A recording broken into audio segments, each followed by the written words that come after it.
Hi all, welcome back to SciTech ECE. Today experiment is G0 diode as voltage regulator. So G0 diode voltage regulator is two types. One is line regulator and then load regulator. So line regulator చేస్తూ మనం ఈ experiment అనేది చేయొచ్చు and load regulate చేస్తూ కూడా మనం experiment అనేది prove చేయొచ్చు. సో ఇక్కడ మన సర్క్యూట్ చూసుకుంటే ఈ సర్క్యూట్లో మనం ఇన్పుట్ వోల్టేజ్ని చేంజ్ చేస్తూ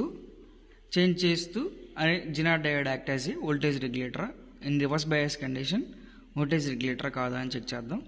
సో ఇన్పుట్ వోల్టేజ్ని చేంజ్ చేస్తున్నప్పుడు ఈ లోడ్ అనేది కాన్స్టెంట్గా తీసుకోవాలి. సో లోడ్ని చేంజ్ చేస్తున్నప్పుడు ఇన్పుట్ వోల్టేజ్ అనేది కాన్స్టెంట్గా తీసుకోవాలి. సో ఫస్ట్ సర్క్యూట్ని డిజైన్ చేద్దాం. సో సర్క్యూట్ని డిజైన్ చేయడానికి ఫస్ట్ రెసిస్టర్ కావాలి. 470 ohms రెసిస్టర్ తీసుకున్నాను. సో ఈ 470 ohms రెసిస్టర్కి సో G0 డయోడ్ తీసుకున్నాను. సో ఈ G0 diode cathode is connected to resistor 1N and anode is connected to ground.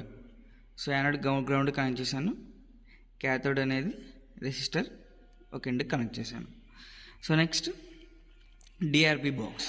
So this is the DRB box. So DRB box high terminal is connected to G0 diode cathode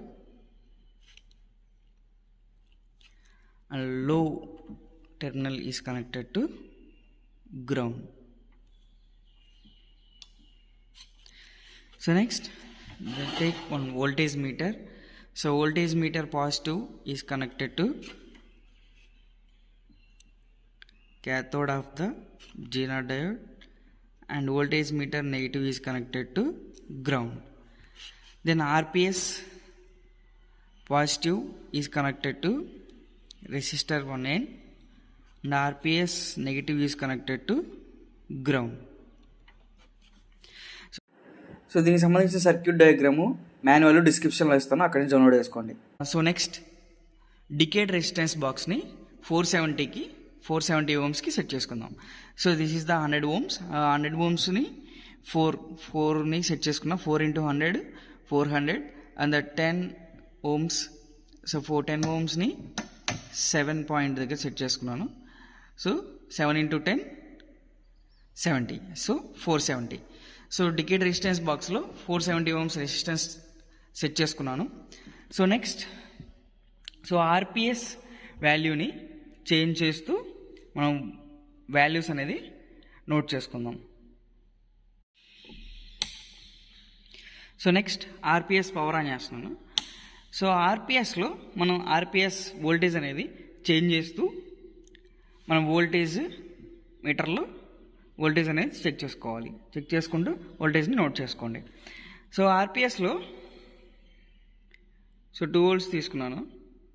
so ఆర్పిఎస్లో 2 volts తీసుకున్నప్పుడు voltage మీటర్లో 1.5 వస్తుంది. So RPS change చేస్తూ so ఇక్కడ మనం చూసుకుంటే voltage అనేది increase అవుతుంది. So ఆర్పిఎస్లో 7 volts తీసుకున్నప్పుడు so voltage మీటర్లో check చేసుకుంటే 5 volts వస్తుంది. సో నెక్స్ట్ ఆర్పిఎస్లో 10 volts తీసుకుంటున్నాను. సో 10 volts తీసుకుంటే ఇక్కడ 5.9 volts అనేది మనకి ఇక్కడ కనిపిస్తుంది. సో నెక్స్ట్ 11 volts తీసుకున్నా కానీ మన వోల్టేజ్ అనేది 5.9 ఉంది.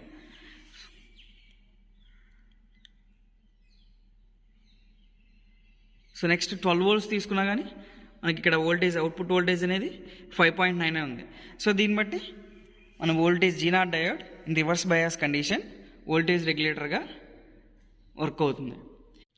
సో నెక్స్ట్ లోడ్ రెగ్యులేషన్ చేద్దాం. సో లోడ్ రెగ్యులేషన్ చేయాలంటే సో ఇన్పుట్ వోల్టేజ్ అనేది కాన్స్టెంట్గా తీసుకోండి. సో ఇన్పుట్ వోల్టేజ్ 10 volts తీసుకొని లోడ్ అనేది 0లో సెట్ చేసుకోండి ఫస్ట్. సో లోడ్ ఇందాక 470 తీసుకున్నాను, ఇప్పుడు అన్నీ 0లో సెట్ చేసుకున్నాను. సో 0 సెట్ చేసుకొని ఆర్పిఎస్ వాల్యూ అనేది 10కి సెట్ చేస్తున్నాను. సో ఆర్పిఎస్ వాల్యూ 10 తీసుకున్నాను. సో ఈ ఆర్పిఎస్లో 10 వోల్ట్స్ కాన్స్టెంట్గా తీసుకుంటే వోల్టేజ్ చూసుకుంటే మీరు 0లో ఉంది. సో ఇప్పుడు మనం లోడ్ రెగ్యులేషన్లో ఈ 100 ఓమ్స్ని చేంజ్ చేస్తూ ఫస్ట్ 100 ఓమ్స్ తీసుకున్నాను. సో 100 ఓమ్స్ తీసుకున్నప్పుడు ఎంత వాల్యూ ఉంది? సో 1.9 ఉంది. సో నెక్స్ట్ చేంజ్ చేస్తుంటే 100 కాస్త 200 తీసుకుంటున్నాను. 200 ఓమ్స్ తీసుకున్నప్పుడు ఇక్కడ చూస్తే మీరు వోల్టేజ్ అనేది ఇంక్రీజ్ అవుతుంది. నెక్స్ట్ 300 తీసుకుంటున్నాను. So 4, 5, 6, 700, so 800, so 900. సో 800 చూసుకుంటే మీరు 5.9 అనేది రీచ్ అయింది. సో నెక్స్ట్ 900 తీసుకుంటున్నాను. So 900. Next 1K. So 1K మళ్ళీ 1K తీసుకున్నాను. సో ఇక్కడ 1K నుంచి 2K నెక్స్ట్ చేంజ్ చేస్తున్నాను. 3K, 4K, 5K. సో ఇలా మనం లోడ్ రెగ్యులేషన్ ఎంత ఇంక్రీజ్ చేస్తున్నా కానీ సో వోల్టేజ్ అనేది మాత్రం 5.9 ఆర్ 6. సో 5.9 దగ్గరే మనకి లోడ్ రెగ్యులేషన్ అనేది కాన్స్టెంట్గా ఉంది. సో దీన్ని బట్టి మనం లోడ్ని చేంజ్ చేస్తున్నా కానీ మనకి అవుట్పుట్ వోల్టేజ్ అనేది కాన్స్టెంట్గా 5.9 దగ్గరే ఉంది. సో దీన్ని బేస్ చేసుకొని మనం చూస్తే జీనా diode in reverse bias condition act as a voltage regulator అని మనం ప్రూవ్ చేయొచ్చు. So thank you for watching. Please like and share, subscribe.